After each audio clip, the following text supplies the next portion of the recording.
기뻐하시는 자리로 오신 줄 믿습니다. 오늘 잠언 1장을 보면서 여러분 지혜로운 사람이고 싶습니까? 미련한 사람이고 싶습니까? 지혜로운 사람이기를 원하십니까? 미련한 사람, 우둔한 사람이 되기를 원하십니까? 이 질문 자체가 미련한 질문이에요. 이 질문 자체가 미련한 질문이에요. 이 질문 앞에서 누가 미련하겠다고, 바보 같겠다고, 우둔하겠다고, 덜 떨어지겠다고 그런 대답을 할 사람이 아무도 없잖아요. 우리는 100번, 1000번 질문하더라도 미련한 사람 되면 안 됩니다. 미련한 사람 되지 않겠습니다. 미련하면 안 됩니다. 지혜로운 사람 되게 없어서 그런 고백을 해야 하고 사모를 해야 될 것 같아요. 우리 말씀을 보시면 잠언 13장 20절 우리 자막 보시겠습니다. 잠언 13장 20절 그리고 잠언 14장 1절 말씀 지혜로운 사람과 미련한 사람의 비교를 해봤어요. 왜 우리가 미련하면 안 되는지 봅시다. 20절 시작. 지혜로운 동행하면 지혜를 얻고 미련한 자와 사귀면 해를 미련한 사람과 옆에 있으면 재앙이에요. 여러분 미련한 사람하고 옆에 사귀면 재앙이 해를 당하게 됩니다. 14장 1절 시작.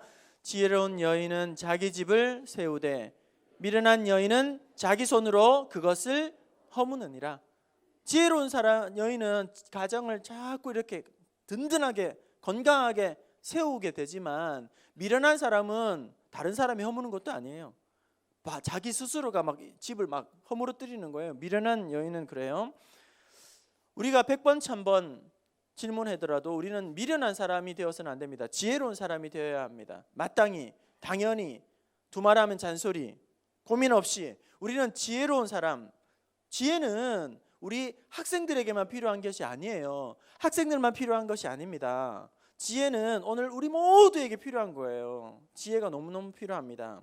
2차 세계대전 당시에 명성을 날렸던 독일 육군의 에히리 폰 만슈타인이라는 장군이 있어요. 제가 한두 번 저는 그 목장 공부할 때라든지 제가 한두 번은 제가 설명을 해드린 적이 있는 것 같아요. 에히리 폰 만슈타인이라는 독일 육군 장군이 있었는데 이 장군의 많은 휘하에 부하 장교들과 그리고 하급 장교들이 많이 있는데 이 많은 장교들이 중간 리더들이 많은데 이 사람들을 일하는 성격이나 능력에 따라서 네 부류로 이 장군은 구분을 했다고 합니다. 분류를 해서 이 네 부류를 이해를 했다고 합니다. 일 처리하는 방식이라든지 그리고 능력에 따라서 네 종류의 유형으로 분류를 했는데 제가 간단하게 설명을 드릴 테니까 여러분 스스로가 한번 나는 어떤 유형에 속한지를 한번 평가해 보세요. 한번 어디에 속해 있는지를 체크 한번 해보세요. 네 부류로 평가합니다. 첫 번째 부류는 똑개예요. 두 번째는 똑부예요. 똑부. 이 똑개가 뭐냐면 똑똑하고 게으른 간부예요. 똑부는 뭐죠? 그러면 똑똑하고 부지런한 간부예요. 세 번째 멍개가 있어요. 멍개 뭐냐면 멍청하고 게으른 간부예요. 멍청하고 그다음에 멍부가 있어요. 네 번째 멍부는 뭐죠? 멍청한데 부지런한 간부예요. 이 네 가지가 있다는 거예요. 첫 번째 똑개 똑똑하지만 게을러요. 똑부 똑똑하지만 부지런해요. 네 가지가 이렇게 있어요. 그런데 이 똑개 그러니까 똑똑하고 게으른 사람은 자기가 일을 하고 싶지 않기 때문에 게으르기 때문에 하급 그 지휘관들을 잘 이렇게 일을 하도록 만든다는 거예요. 그리고 대인 관계가 좋대요. 왜냐하면 일을 시켜 먹어야 되니까 대인 관계가 좋다는 거예요. 똑개예요. 똑부 똑똑하고 부지런한 사람. 이 사람은 굉장히 요긴한 사람이에요. 똑똑한 데다가 부지런하기까지 해요. 일을 착착착착착착 막 처리하니까 막 걱정이 없어요. 상관으로서는 정말 축복이에요. 리더자는 어떤 게 축복이냐면 좋은 참모를 많이 대통령도 마찬가지예요. 대통령에 혼자 다 할 수 있는 것이 아니기 때문에 대통령이 좋은 대통령이 되기 위해서는 어떤 참모들이 바치느냐에 따라서 떠달라질 수가 있다는 거예요. 아무튼 똑똑하고 부지런한 참모가 있으면 굉장히 일이 쉬워지고 그 다음에 지휘 상관은 계속 좋은 성과를 내기 마련이에요. 가만히 있어도 좋은 부하 간부예요. 멍개가 세 번째 멍청하고 게으른 그러니까 멍청하고 게으른 간부는 적어도 다른 사람을 해치진 않아요. 다른 사람을 해치진 않아요. 그리고 마지막 네 번째, 멍청하고 멍청한데 부지런하다. 멍청한데 부지런, 이게 최악이라는 거예요. 최악. 멍청한데 부지런하기까지 해. 그러니까 이 사람은 재앙을 몰고 다니는 거예요. 재앙을. 그러니까 멍청하면 가만히 있어야 되는데, 아무 일도 안 해야 되는데 멍청한데 부지런하니까 일을 자꾸 벌리는 거예요. 쓸데없는 짓을 하게 되는 거예요. 그러니까 막 사고를 계속 메꾸고 실수를 채우고, 제일 피해야 하는 사람이 바로 이 멍청한데 부지런한 사람이에요. 이런 네 부류를 할 수 있는데, 제가 네 부류를 설명을 했지만, 하급 장교 지휘관들에 대한 분류를 했지만, 사실 이것을 일꾼으로 바꿔도 돼요. 직분자로 바꿔도 된단 말이에요. 전혀 이질감이 없습니다. 그러니까 우리가 어떤 직분자가 되어야 할까, 어떤 일꾼이 되어야 될까, 어떤 청지기가 되어야 할까 라고 똑같이 적용을 해도 전혀 무리가 없다는 거예요. 우리는 지혜로운 청지기가, 지혜로운 일꾼이 하나님이 쓰시기에 합당한, 마음에 쏙 드는 그런 직분자, 지혜로운 직분자가 되어야 하는 것이겠죠. 이제 내일 모레 월요일 화요일 날 직분자 세미나가 월요일 화요일 날 있게 됩니다. 직분자 세미나.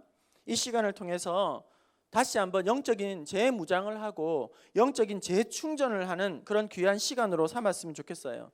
그래서 우리가 어떤 직분자가 될 것인가, 어떤 청지기가 될 것인가, 어떤 봉사자가 될 것인가, 어떤 일꾼이 될 것인가 라고 했을 때에 정말 하나님의 마음에 쏙 드는, 하나님의 마음을 기쁘시게 하는 지혜로운 청지기, 선한 청지기, 하나님의 마음에 합한 청지기가 될 수 있기를 바랍니다. 첫 번째 날 월요일 날에는 직분자는 누구인가 라는 제목이고, 두 번째 날 그러면 어떻게 섬길 것인가, 직분자는 누구인가, 그리고 어떻게 섬길 것인가 라고 이제 주제가 정해졌는데, 시간이 나면 와야지가 아니라 시간을 내서 다 참석할 수 있기를 바랍니다. 시간을 내서 참석하기 바랍니다. 바쁜 것이 핑계가 된다거나 또 집안에 아이를 봐야 된다는 것이 핑계가 되지 않도록 그 차일드 케어, 애들 돌보는 것들도 준비를 했어요. 그러니까 바쁜 것이 핑계가 된다거나 뭐 애들이 뭐 이렇게 돌봐야 되는 것 핑계로 삼지 말고 다 한 분도 빠짐없이 청년 리더들도 이번에 참석할 수 있도록 그렇게 할 텐데요.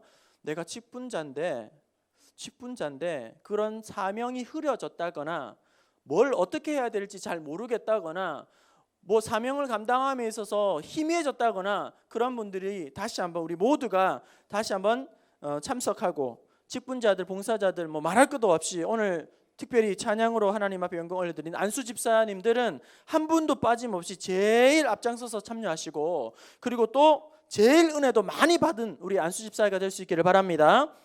이번 직분자 세미나를 통해서 여러분들 다시 한번 여러분들에게 직분, 하나님께서 맡겨주신 직분에 얼마나 또 크신 은혜가 있는지, 어떻게 감당해야 되는지를 다시 한번 확인하고 재무장하는 귀한 시간 될 수 있기를 바랍니다.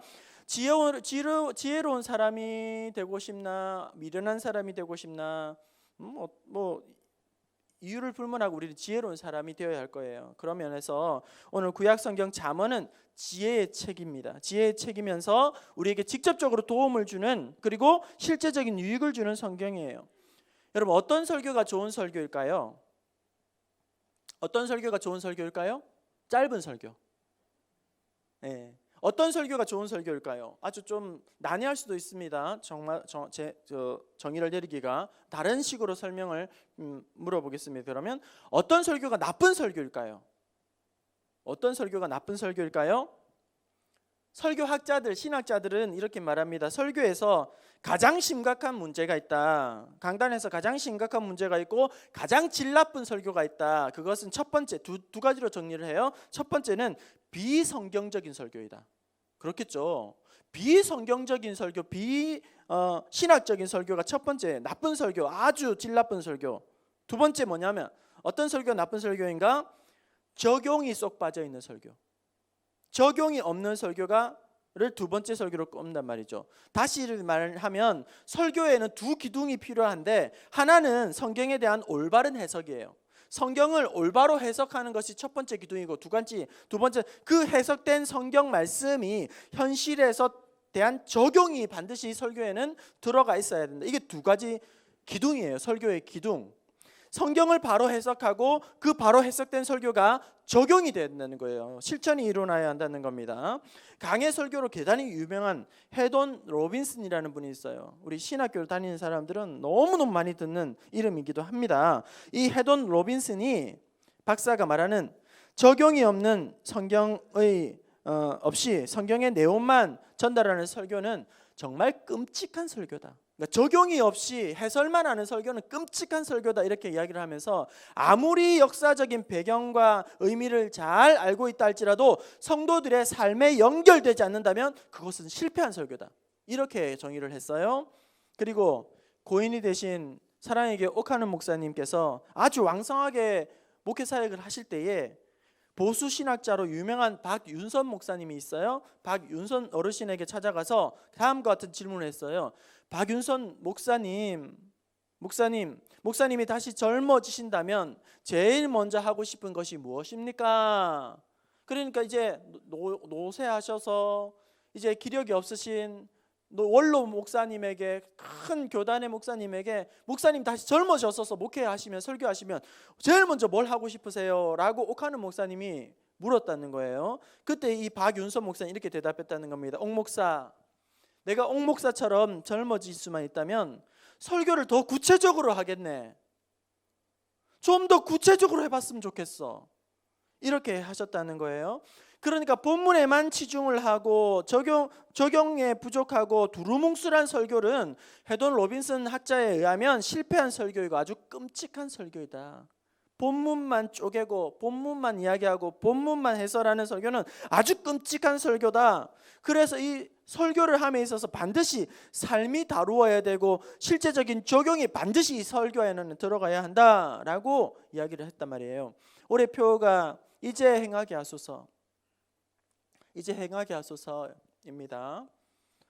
그만큼 우리가 행하고 실천하고 적용하고 순종하고 살아가는 것, 뜬구름 잡는 두루뭉실한 그냥 아는 것에 그치는 것이 아니라 이거는 행하고 실천하고 적용하고 순종하고 살아내는 것이 아무리 강조해도 지나치지 않을 정도로 중요한데요. 그런 면에서 구약 성경 잠언은 지혜의 책일 뿐만 아니라 원리와 원칙과 진리를 다루는 책일 뿐만 아니라 아주 구체적인 삶을 다루는 책이라는 것입니다. 아주 구체적인 삶이 풍부하게 다루어지고 있고 실제적인 교훈을 다루고 있는 성경이 바로 이 잠언이라는 성경이라는 거예요. 우리가 어떻게 살아가야 할지 중요한 지침을 말씀해주고 있는 이런 적용의 지침들을 다 긁어 모아놓은 곳이 바로 이 잠언이라는 성경이라는 거죠. 여러분 혹시 잠언이라는 이 말의 한자어를 아세요? 잠언.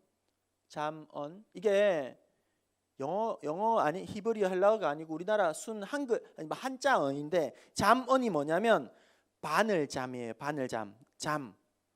뜨개질 잠, 바늘잠이에요. 그 다음에 말씀언이에요. 그러니까 이게 무슨 의미하냐면 바늘로 후벼 파는 말씀이라는 거예요. 바늘로 우리의 삶을 막 찌르는 그런 교훈의 금언의 적용의 훈계의 말씀이 이 바로 잠언이라는 성경을 그렇게 이해를 해야 한다는 거예요. 히브리서 4장 12절에도 동일한 일맥상통한 말씀이 나오죠. 하나님의 말씀은 살아있고 운동력이 있어 좌우의 날선 어떤 검보다 예리하여. 하나님의 말씀은 살아있고 운동하는 운동력이 있어서 좌우의 날선 어떤 검보다 예리해서 우리의 혼과 영과 관절과 골수를 찔러 쪼갠다. 이게 잠언이에요. 잠언. 하나님의 말씀은 예리한 날과 같아서 우리의 삶을 계속 찌른다. 우리로 하여금 삶이 바뀌도록. 앞으로 금요 심야기도에 기회가 있는 대로 이제 잠언 말씀을 살펴보려고 합니다. 잠언을 통해서 우리 미련하였던 사람은 더 지혜로워지고 지혜로웠다는 사람은 더 하나님 앞에 쓰임에 합당한 그런 지혜로운 사람이 되는 그런 은혜가 있기를 바랍니다. 먼저 잠언의 지은이 봅시다. 누구입니까? 오늘 본문 말씀 1장 1절 같이 읽어봅시다. 잠언을 기록한 사람 시작. 다윗의 아들. 네, 잠언을 이스라엘 왕 솔로몬이 지은 것으로 그렇게 기록을 하고 있습니다. 또 실제로 그 열왕기서를 보면 솔로몬이 잠언 3,000개를 지었다고 그렇게 기록을 하고 있어요. 우리 열왕기상 4장 30절에서 32절 말씀 보실까요? 네, 보시면 솔로몬의 지혜가 동쪽 모든 사람의 지혜와 애굽의 모든 사람의 모든 지혜보다 뛰어난지라. 우리 31절 그리고 32절 같이 읽읍시다. 시작. 그는 모든 사람보다 지혜로워서 예스라 사람 에단과 마올의 아들 헤만과 갈골과 보다 나음으로 그의 이름이 사방 모든 나라에 들렸더라. 32절. 그가 잠언 3,000가지를 말하였고 그의 노래는 1,005편이며. 솔로몬이 얼마나 지혜로웠던지 그가 잠언 3,000개를 말하고 노래를 또 이렇게 많이 지었다라고 그렇게 말씀을 하고 있는데, 사실 그런데 잠언 전체를 솔로몬 혼자서 다 만들었다기보다는 아버지 다윗 때부터 전해졌던 많은 진리와 삶의 교훈들을 솔로몬이라든지 솔로몬의 그 신하들이 적용 부분을 다 요약해서 집대성한 것이 바로 이 잠언 성경이라는 거예요. 그리고 25장부터 뒤에 보게 되면 히스기야 신하들이 수집을 한 솔로몬의 잠언들, 그리고 30장 31절에 보면 아굴의 잠언, 그리고 르무엘의 잠언. 그러니까 솔로몬 왕이 대부분 많이 잠언을 이 기록을 썼지만 전체를 솔로몬 혼자서 다 잠언을 남긴 것은 아니고 아버지 다윗 때부터 많은 어떤 실제적인 교훈과 적용점들을 다 집대성해 놓은 것이 바로 오늘 우리가 가지고 있는 이 잠언 성경이라는 거예요. 잠언은 그렇게 기록되었습니다. 그리고 이 잠언에 기록된 목적, 의도, 목적에 대한 유익, 그렇게 봅시다. 이미 잠언에 대한 유익은 우리가 앞서 제가 말씀을 드렸죠. 잠언은 지혜의 책일 뿐만 아니라 진리와 그리고 또 어떤 원리를 담고 있을 뿐만 아니라 아주 구체적인 삶의 적용이 아주 풍부하게 있고, 삶을 다루고 있고, 실제적인 문제를 다루고 있고, 우리가 인생을 살아감에 있어서 중요한 지침들이 아주 주옥 같은 격언과 속담과 지혜의 말들이 다 담겨 있는 것이 바로 이 잠언인데, 구체적으로 이 잠언이 왜 기록되었는지를 2절부터 6절에 다시금 구체적으로 5가지로 제시해 주고 있다는 거예요. 5가지 우리 한번 봅시다. 2절부터 6절까지입니다. 우리 함께 합독하겠습니다. 시작. 이는 지혜와 훈계를 알게 하며 공의롭게 정의롭게 정직하게 행할 일에 대하여 훈계를 받게 하며 어리석은 자를 슬기롭게 하며 젊은 자에게 지식과 근신함을 주기 위한 것이니, 지혜 있는 자는 듣고 학식이 더할 것이요 명철한 자는 지략을 얻을 것이라. 잠언과 비유와 지혜 있는 자의 말과 그 오묘한 말을 깨달으리로다. 네, 5가지 정도로 나오고 있는데 짧게만 보면 첫 번째로 지혜와 훈계를 알게 하기 위함이다. 여기에서 나오는 지혜와 훈계가 있는데, 지혜라는 것이 세상의 학문과 세상의 정보와 세상의 요령과 처세술과 꼼수와 세상의 어떤 편법 이런 걸 말하는 것이 아니라 하나님께서 주시는, 그러니까 다른 사람들은 절대로 접근할 수 없고 다른 사람들은 모방할 수 없는 그런 특별한 지혜를 하나님께서 주신다. 그것이 바로 지혜이고, 이 훈계라고 하는 것은 우리가 죄의 유혹과 세상의 풍조와 압력과 그리고 또 자기의 죄의 본성으로 말미암아 우리가 곁길로 갈 때가 있잖아요. 비바람이 불고 이렇게 하면 핸들을 붙잡고 앞으로 달리고 있을 때도 바람이 불면 휘청휘청할 때가 있잖아요. 그렇죠? 그럴 때 단단히 잡고 핸들을 다시 교정하는 그런 일이 있는 것처럼 우리가 앞을 보고 잘 달려나가고 싶지만 계속 여러 가지 유혹과 자기의 탐심과 여러 가지 환란으로 말미암아 자꾸 궤도가 흔들린단 말이에요. 그때에 훈계를 말미암아 교정시켜주는 것, 바로 잡아주는 것, 그런 것이죠. 그런 지혜와 훈계를 알게 하기 위해서, 여기에 또 알게 하기 위해서가 나오는데, 이 알게 하기 위해서라는 것은 지식적이고 이론적이고 관념적이고 학술적인 알미 아니라 지극히 경험적이고 실제적이고 또 직접적인 그런 아는 것, 그것을 말한다는 거예요. 그것이 첫 번째 이유이고, 두 번째, 명철의 말씀을 깨닫기 위해서. 여러분, 이 명철이라는 것이 뭐냐면 다른 말로 하면 분별력이라는 거예요. 그러니까 우리가 선택해야 할 때, 중요한 선택을 해야 할 때에 우리가 분별력이 있게 잘 선택을 해야 되는 거죠. 성경에 보면 여러분 직접적으로 언급하지 않는 많은 문제들이 있잖아요. 우리가 일상을 살아가면서 성경이 직접 말해주지 않는 문제들, 그리고 선택의 순간들, 중요한 결정을 내릴 때가 있지 않습니까? 뭐 자녀의 진로의 문제라든지, 그리고 또 진학의 문제라든지, 우리 청년들 같은 경우는 만남의 축복을 위해서 기도하잖아요. 어떤 배우자, 성경에서 누구 길동이 만나라 청년들 그렇게 말하지 않잖아요. 그러니까 어떤 직접적으로 말씀하지 않는 부분들, 그리고 뭐 누가 어떤 사업을 해야 되는지, 누구와 동업을 해야 되는지, 어디에다가 투자를 해야 돼도 되는지 말아야 되는지, 이런 것들, 성경에서 직접 언급하지 않는 이런 부분에 대해서 분별력을 더해 준다는 거예요. 여러분, 이 사업을, 목사님 이 사업을 해야 됩니까? 저 사업을 해야 됩니까? 이 사업을 계속 해야 됩니까? 저한테 물어보지 마세요. 참 난처해요. 하라고 했다가 잘 되면 괜찮은데, 만약에 이게 안 되면 제가 입장이 뭐가 되겠습니까? 목사님 이거 해야 돼요 말아야 돼요, 뭐한테 물어보지 마세요. 여러분 스스로 기도하면서 결정을 하세요. 그러면 되는 거예요. 이렇게 실제적인 어떤 문제에 대해서 성경이 말해주지 않는 부분이 있어요. 그런 부분에 대해서 뭐가 필요해요? 명철이 필요하다는 거예요. 명철은 바로 우리가 분별해서 바로 선택할 수 있는 거예요. 이걸 이렇게 해야 됩니까? 아이에게 이렇게 해야 됩니까? 저렇게 해야 됩니까? 뭘 해야 됩니까? 라고 했을 때에 성령께서 우리 가운데 말씀을 통해서 명철, 분별력을 주신다. 그것이 이 잠언에 주시는 교훈의 목적이라는 거예요. 세 번째, 지혜롭고 공의롭고 정의롭고 정직하게 행하게 하기 위하여, 이렇게 되어 있습니다. 지혜롭다라는 것은 어떤 거냐면, 여러분 똑똑하다 이게 아니라 맹목적으로 앞으로 달리는 것이 아니라, 이렇게 코뿔소처럼 달리는 것이 아니라 어떤 상황에 따라서 아주 유연하게 방향을 잘 트는 것을 지혜롭다라고 이야기를 해요. 여러분 그 산에서 이런 일은 없겠지만 갑자기 멧돼지를 만났다. 멧돼지를 만났을 때 피하는 방법 여러분 아세요?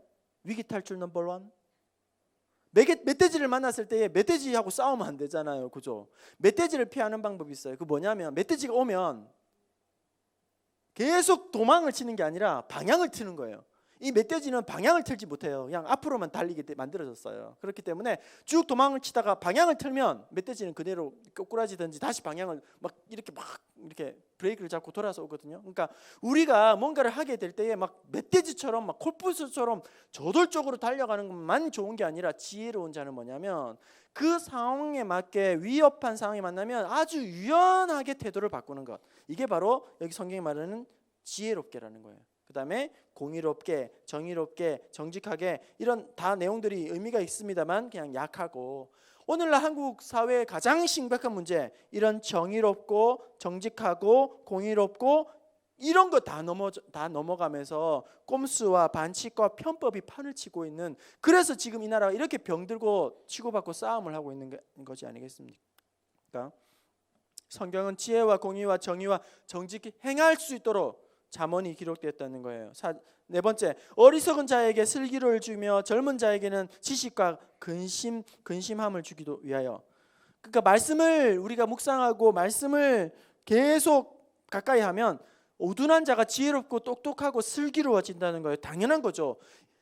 까막눈이라도 하나님을, 우리 예수님을 만난 우리 어머니들이 얼마나 지혜롭게 자녀들을 지금 교육학을 전공을 하고 대학문을 나오고 대학원을 나와도 옛날 우리 어머니들처럼 지혜롭게 아이들을 양육을 못해요. 왜냐하면 어머니들 훨씬 지혜로워요. 훨씬 말씀을 알고 더 깊이 있는 이해를 가지고 있기 때문에 어리석은 자가 슬기롭게 되고, 젊은 자에게, 여러분 젊은 자에게, 우리 청년들, 청소년들, 젊은 자에게 지식과 근신함을 준다.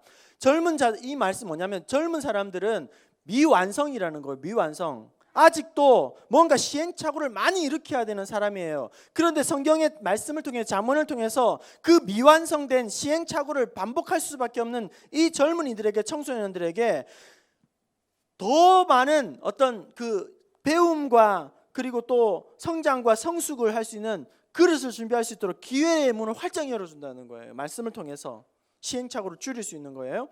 그리고 마지막 다섯 번째 참 귀한 6절의 신기한 말씀. 잠언과 비유와 지혜 있는 자의 말과 그 오묘한 말을 깨달으리라. 그러니까 우리의 인생이 수수께끼와 같아요. 많은 사람들이 내가 어디에서 왔지? 나는 어디로 갔지? 내가 이 세상에 그냥 던져진 존재인 것처럼 그렇게 막 살아갈 허우적거리면서 방황하면서 정처 없이 조난당한 것처럼 휘청휘청하면서 살아가는 많은 사람들이 있잖아요. 그런데 하나님의 말씀 이 잠언을 통해서 우리가 어떤 은혜를 깨냐면 수수께끼 같은 삶의 문제들이 하나씩 풀리게 된다는 겁니다. 우리가 헝클어졌던 그 퍼즐들이 말씀을 통해서 우리 인생이 꽤 맞춰진다는 거예요. 하나님의 말씀 가운데에 이런 난제들이 말씀 안에서 새로운 길이 찾게 되고 답을 찾게 되고 우리 속에 있던 모든 궁금증들이 말씀 가운데에서 해결이 되는 그런 은혜가 수수께끼가 묘한 말씀을 깨닫는 그런 은혜가 있다는 겁니다. 이것이 잠언을 말씀해 주신 기록의 목적이고 유익이고 마지막으로 잠언 전체의 주제 결론 오늘 본문 말씀 앞에 7절에 나오고 있습니다. 잠언 전체의 주제 결론 같이 읽어보겠습니다. 시작. 여호와를 경외하는 것이 지식의 근본이오늘 미련한 자는 지혜와 훈계를 멸시하느니라. 그리고 또 자막 보시면 잠언 31장 30절이죠. 잠언이 여러분 31장까지 있는 거 아시죠? 잠언 1장 7절 앞부분에서 여호와를 경외하는 것 이렇게 시작해요. 그리고 잠언 31장 마지막 절에서도 똑같은 말을 반복하고 있어요. 같이 읽어봅시다. 시작. 고운 것도 거짓되고 여자는 칭찬을 받을 것이라. 여자라고 되어 있지만 거기에 사람 우리는 모두 다 포함될 수 있는 거예요. 그러니까 보십시오. 이게 지금 구조상 어떻게 성경이 이루어진 거죠? 이거를 여러분 수미상관이라고 이야기해요. 이게 어떤 시를 쓸 때의 앞과 뒤가 똑같은 말로 마무리 짓는 거예요. 마치 가로로 묶어놓은 것처럼 전체를 가로로 묶어놓은 것처럼 마치 캡슐로 담아놓은 것처럼 캡슐로 딱 포장을 해놓은 것처럼 이 잠언 전체가 어떤 캡슐로 싸져 있는가 어떤 가로 안에 묶어놨는가 바로 여호와를 경외하는 것으로 이것이 가득 채워졌다는 겁니다. 다시 말하면 잠언 전체가 바로 이 여호와를 경외하는 삶을 살아가라고 우리에게 주시는 교훈이라는 거예요. 그런 것입니다. 여기에 여호와를 경외하는 것이 지식의 근본이라고 말씀을 하고 있죠. 지식의 근본이라고 말씀하고 있죠. 여러분 경외하는 삶 경외라는 것은 뭘까? 두려움이라는 거예요. 두려움. 이 두려움은 단순한 공포가 아니에요. 단순한 무서움이 아닙니다. 여호와를 경외한다고 할 때 이 경외하는 것은 아주 건강한 두려움이에요. 아주 좋은 두려움이에요. 그리고 아주 적절한 긴장감을 바로 이 경외라고 말을 하는 거예요. 예를 들면 이런 거예요. 우리의 몸이 건강하기 위해서 적절한 긴장감이 필요한 거죠. 왜냐하면 우리의 몸은 조금만 약하기 때문에 조금만 무리를 하면 몸살이 나고 아프고 탈이 나게 되는 거예요. 우리가 조금만 힘들면 막 몸이 막 초죽음이 되잖아요. 그죠? 그래서 우리는 어떻게 하죠? 몸을 보호하기 시작해요. 아, 쉬어야겠다. 뭐 영양가 있는 걸 먹어야겠다. 좀 줄여야겠다. 이렇게 하면서 우리 몸을 보호하잖아요. 그런데 이런 몸을 보호해야겠다는 건강한 두려움과 적절한 긴장감이 없으면 계속 몰아붙이는 거예요. 몸을 혹사를 시키는 거예요. 탈진을 시키는 거예요. 그러면 완전히 이제 못 쓰게 되는 거예요. 그러니까 우리가 내가 몸을 아껴야지, 몸을 건강하게 지켜야지. 건강한 두려움, 적절한 긴장감을 가지고 있으면 우리가 몸을 자꾸 보호하고 지키고 건강하게 회복할 수가 있다는 거예요. 이겨낸다는 거죠. 제가 언젠가 운전에 대한 이야기도 했어요. 처음에 운전을 배울 때에 이런 건강한 두려움이 있을 때는 안전해요. 내가 아직 부족해. 내가 운전함에 있어서 서툴러. 내가 자칫 잘못하면 큰 사고가 날 수 있어. 조심해야 돼. 이런 건강한 두려움이 있으면 운전을 비교적 조심조심 안전하게 해요. 건강한 두려움, 적절한 긴장감, 조심함 이것이 있는 동안 운전을 배우면 조금 안전해요. 그런데 이런 건강한 긴장감, 두려움이 사라지면 이제 됐다, 편안하다, 문제없다, 나 안전하다, 안심하다 이렇게 되면 이제 운전이 거칠어져요. 그리고 속도를 즐기게 되고 이제 위험하게 돼요. 주의를 주위를 돌아보는 것들을 부주의하게 되는 거예요. 마찬가지예요. 직분도 마찬가지예요. 직분을 처음 받았을 때는 굉장히 조심조심스러워요.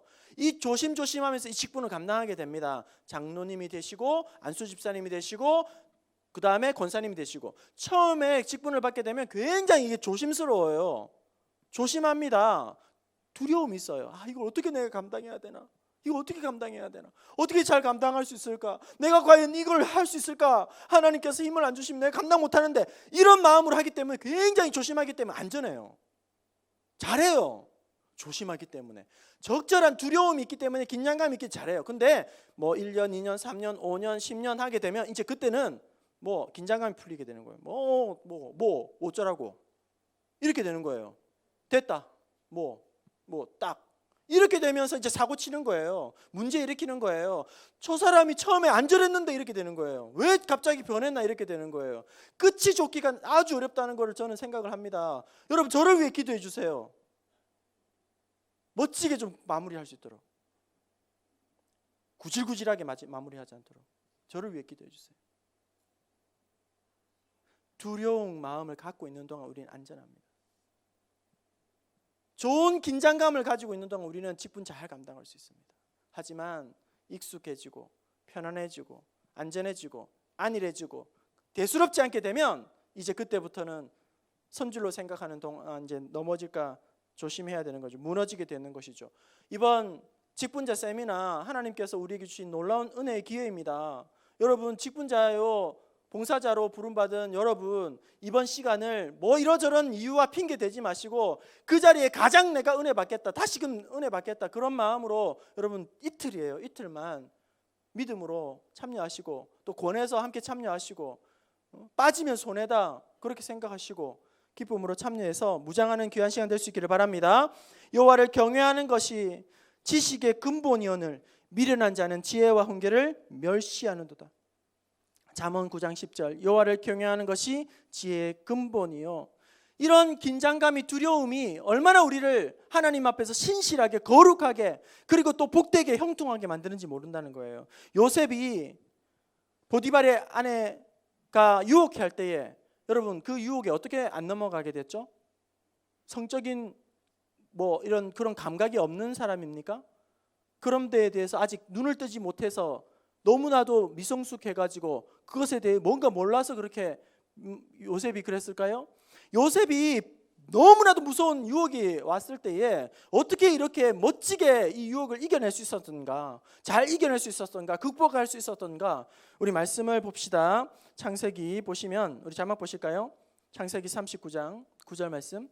요셉이 이런 어떻게 보면 위험천만한 위기 앞에서, 유혹 앞에서 어떻게 이길 수 있었는가? 9절 같이 봅시다. 시작. 이 집에는 나보다 큰 이가 없으며 주인이 아무것도 내게 금하지 아니하였어도 금한 것은 당신뿐이니 당신은 그의 아내임이라. 그런즉 내가 어찌 이 큰 악을 행하여 하나님께 죄를, 지금 누구에게 죄를 지으리까 이야기하고 있습니까? 내가 주인이 나를 이렇게 신뢰하는데 내가 주인에게 어떻게 죄를 짓겠습니까? 마님, 내가 주인의 아내를 어떻게 범할 수가 있겠습니까? 나를 이렇게 신뢰해주고 나를 믿고 있고 나를 이렇게 잘 가정의 총무로, 집안의 집사로 나를 삼아주, 그게 아니고 이 큰 죄를 행하여 누구에게? 하나님께 죄를. 이거예요. 이거 건강한 두려움이라는 게 이거예요. 여러분, 아담과 하와가 범죄하면서 하나님 앞에서 두려워서 숨어버렸어요. 이 두려운 마음은 건강한 두려움이 아니에요. 그야말로 공포예요. 공포. 그냥 무서움이에요. 자신에게 미친 엄청난 죄악을 깨닫고 공포심을 느꼈던 거죠. 그런데 여러분, 만약에 아담과 하와가 유혹이 왔을 때에 건강한 경외함, 하나님을 향한 건강한 두려움, 아주 적절한 긴장감이 있었으면 결코 죄를 짓지 않았을 거란 말이에요. 결코 죄를 가까이 하지 않았을 거란 말이에요. 하나님 앞에서 이런 건강한 두려움, 적절한 긴장감이 있었으면 더욱 신실하게 순종하며 하나님 앞에 믿음으로 가까이 갔을 거란 말이에요. 오늘 우리에게 필요한 가장 큰 지혜는 뭐냐면 하나님을 경외하는 건강한 두려움이 있어야 한다는 겁니다. 하나님을 두려워하는 마음이 있으면 어떻게 죄에 어떻게 죄에 걸려 넘어질 수가 있어요? 어떻게 사명을 이렇게 망각할 수가 있습니까? 하나님을 경외하지 않기 때문이라는 거예요. 오늘 잠언에서 말씀하고 있는 기승전결, 처음과 끝 모든 것의 결론은 뭐냐면 지혜로운 자가 되는 것인데, 그 지혜의 핵심은 하나님을 경외하는 것이라는 겁니다. 하나님을 경외하는 사람에게 하나님께서는 지혜와 능력과 모든 것을 더해 주실 줄로 믿습니다. 우리 아이들이 실력이 필요합니다. 능력이 필요합니다. 우리 아이들에게 재능이 필요합니다. 좋은 대학이 필요합니다. 자신감도 필요합니다. 패기도 필요합니다. 하지만 하나님이 없는 실력은 망한다는 겁니다. 하나님이 없는 재능은 아무리 잘 돼도 죄 짓는 데 쓴다는 거예요. 하나님이 없는 성공은 그 많은 것으로 다 죄 짓는 데 쓸 거예요. 허랑방탕하는 데 쓸 거예요. 타락하는 데 쓸 거예요. 물질을 부어주시는 대로 다 허비할 거예요. 하나님 없으면. 하지만 하나님 있을 때의 실력이, 하나님 있을 때의 능력이, 하나님 있을 때의 모든 부귀가 아름답게 쓰임을 받을 거예요. 그것을 바로 귀한 선한 청지기라고 말씀하고 있는 것입니다. 하나님을 경외하는 마음으로 우리가 하나님 앞에 쓸 때에 지식 위에 지식을 더하시고, 능력 위에 능력을 더하시고, 재능 위에 재능을 더하시고, 명철 위에 명철을 더하시고, 지혜 위에 지혜를 더하여 주실 줄로 믿습니다. 하나님은 지혜의 근원이십니다. 하나님을 경외하는 자에게 이런 놀라운 지혜와 은혜와 능력을 주시는 것을 우리가 기억하면서 하나님 앞에 더욱 엎드리고 하나님을 더욱 경외하고, 하나님으로 말미암아 우리의 귀한 사명과 직분과 우리에게 주어진 삶의 자리에서 예배자로 살아가는 저와 여러분 될 수 있기를 주님의 이름으로 축원합니다.